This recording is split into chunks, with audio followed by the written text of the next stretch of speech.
Mami, good morning, good morning, good morning. So, ayan. Karating na namin. Ito ko sa labas. Nagpapahangin ako dito sa labas. So, karating lang namin galing sa biyahe. So, pagod talaga ako kasi 3 oras lang yung tulog ko kagabi. Kasi, nakauwi ako galing sa trabaho ko kagabi, 9:38. Yes, tapos pagdating ko agad sa bahay is naglaba talaga ako agad kasi marami akong labada, and then kailangan ko talaga maglaba kasi bumiyahe kami ngayong araw.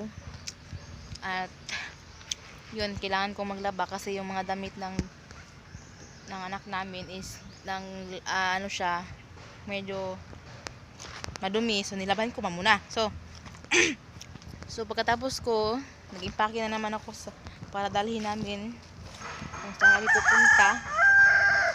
Tapos yun nga, kakarating ko lang galing sa biyahe. So medyo puyat pa talaga ako, hindi pa ako nakakatulog talaga ng maayos. Pero anyway, I'm stronger naman ako eh. Kayang-kaya ko to.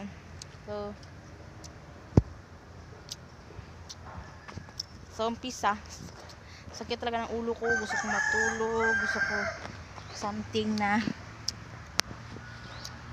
So dito muna tayo upo dahil dito. Lately talaga mga kamami, biri puyat talaga ako, as in.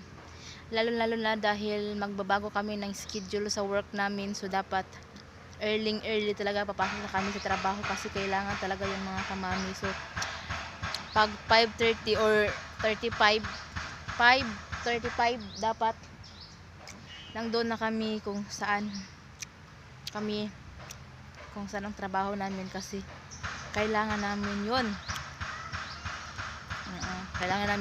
So yun, aga-aga kailangan ko magising maaga, kailangan ko yung sobrang pagod, sobrang puyat. Pero anyway, kaya ko naman talaga to. Sana naman talaga ako kung ganitong bagay, charat.